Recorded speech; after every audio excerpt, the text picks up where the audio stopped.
Hi, my name is Dr. Kate Fiske, and I'm an Associate Clinical Faculty Member at the Graduate School of Applied and Professional Psychology.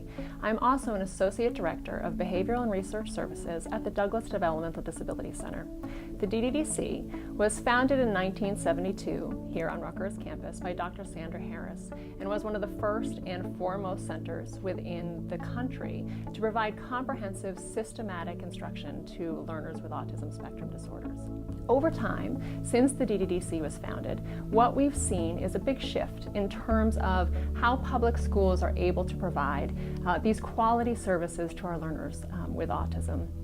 And so the DDDC in that time has become a specialized center for children and adults with autism who have been unable to succeed in typical settings, vocational settings or public school settings for one reason or another. The majority of students at the DDDC are non-vocal and communicate via other forms of communication, such as picture exchange or sign language. In addition, a proportion of them have significant challenging behavior, such as aggression or self-injury.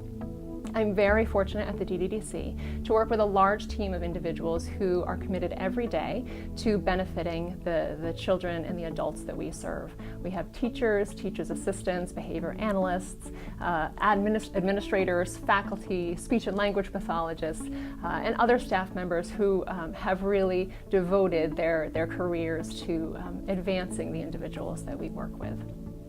So the Douglas Developmental Disabilities Center provides services using what's called applied behavior analysis. And ABA is a method of instruction that's based on the principles of behavior. And those principles are the same principles that affect all of us and influence how all of us live our lives on a daily basis. And it can be, from very small behavior. So for example, this morning I walked out of my door and it was a little bit chillier than I thought it was going to be. So I had to head back inside to avoid the cold of the day to grab a warmer jacket. Also, all of us on a daily basis, we might pick out outfits that are more likely to get compliments from other people. Right? And so these are examples of how we change our behavior, small examples of how we change our behavior in response to what's going on in the environment, right? Either from these natural warmth and cold temperatures and any other host of natural things that happen in the environment to these more socially mediated consequences. And so that's really how all of our behavior shifts. And the same applies to individuals with autism spectrum disorder. The same principles apply. And so it's our job as instructors to identify what is motivating our students so that we can really affect change and teach them the skills that we want to, because their adaptive behavior that we love to see is going to be very affected by these environmental variables, but also the challenging behavior that we would like to reduce is going to be influenced by environmental variables as well.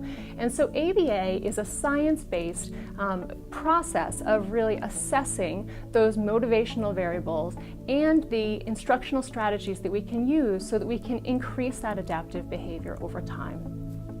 And so my job at the DDDC is to look at what we know about ABA in the field and to train others in what is best practice applied behavior analysis. But at the same time, I have to look at and constantly clarify what is most effective for our specific learners that we serve. So there's a big training component of what we do at the DDDC. We train our staff, we train staff members in public schools. We do a lot of work in kind of building those skills for instructors and future behavior analysts. Included in that are training the graduate students from the Graduate School of Applied and Professional Psychology. We have doctoral students in clinical psychology and school psychology who come and spend time at the DDDC, in addition to master students from our program in applied psychology who join master students from the Graduate School of Education. All of these students work directly in our classrooms, working with our students to conduct the assessments and the treatment that needs to be done to really see that growth in adaptive behavior for our students. And our goal with these graduate students is to get them to a point where they can be independently practicing behavior analysts, so individuals who practice the science of applied behavior analysis, here in New Jersey, but also nationally and internationally. We have graduate students who have a reach in terms of really providing these services to individuals with autism around the world. So in addition to this training, we also have to step back and see, well, what is going to be the most effective approach for the individual students that we serve? And we do this by integrating our research into our science-based practice. And so I often say at the GDDC, our research informs our practice, but our practice informs our research. So for example, in our classrooms, I might go in and observe a specific student and wonder whether the procedure that we're using is the most effective for that student. Or maybe is there another procedure that could be more effective and help this student learn the skill more effectively or more quickly.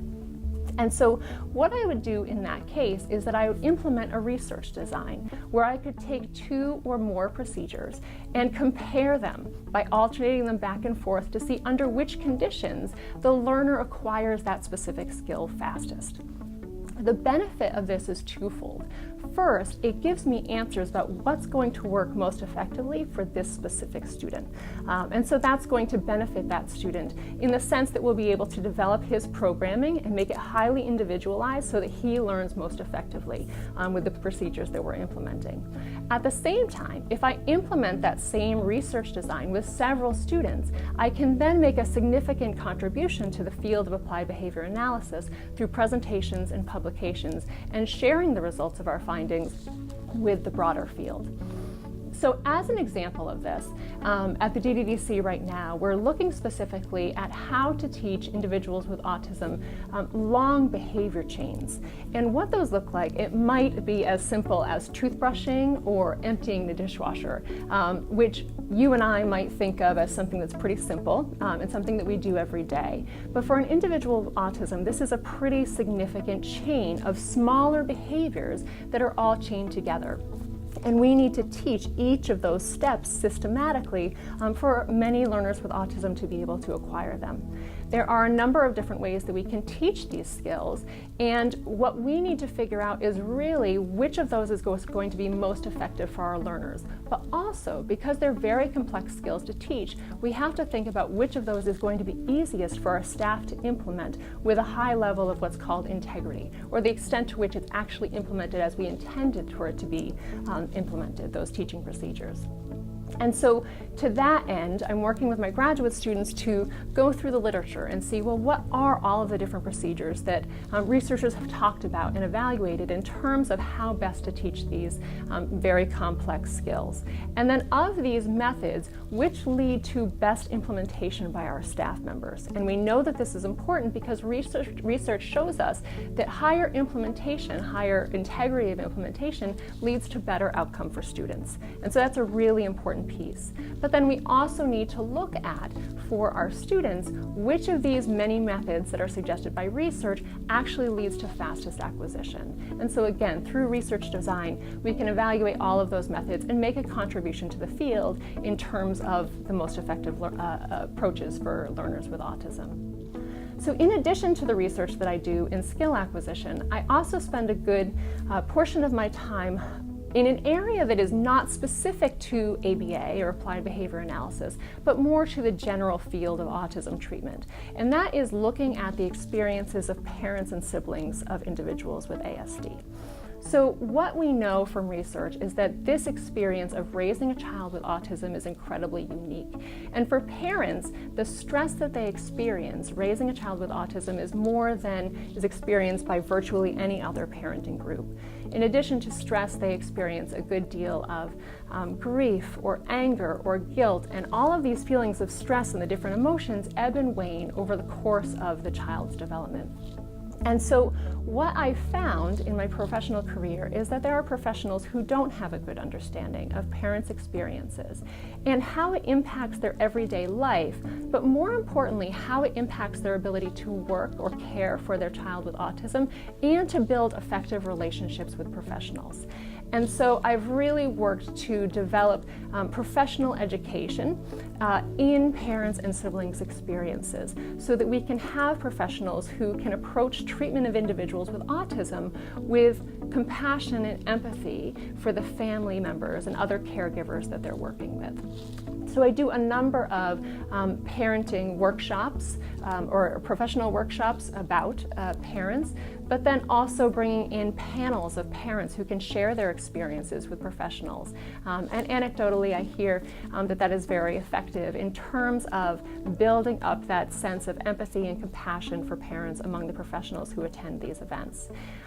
With my experiences and the feedback I've received from those events, I wanted to take what's happened at a local level and really reach a broader audience. And so I wrote a book that's called Autism in the Family: Understanding and Supporting Parents and Siblings. And it is compiled based on my own experiences, but also pulling in the research of what we know about the experiences of parents and siblings, and also using the words of parents and siblings who participated in interviews and workshops and focus groups and contributed their thoughts about not only their experiences, but what it is that professionals can do to effectively support them while providing care to their child with autism spectrum disorder. And so, the intent of all of the work, the research that I do in this area, the events that I give, and then also this book, is really to build up this sense of empathy and understanding for professionals, whether they're behavior analysts, teachers, psychologists, medical professionals, as they're providing care to the individual with autism, so that they're able to provide care that is very sensitive and also comprehensive for the entire family.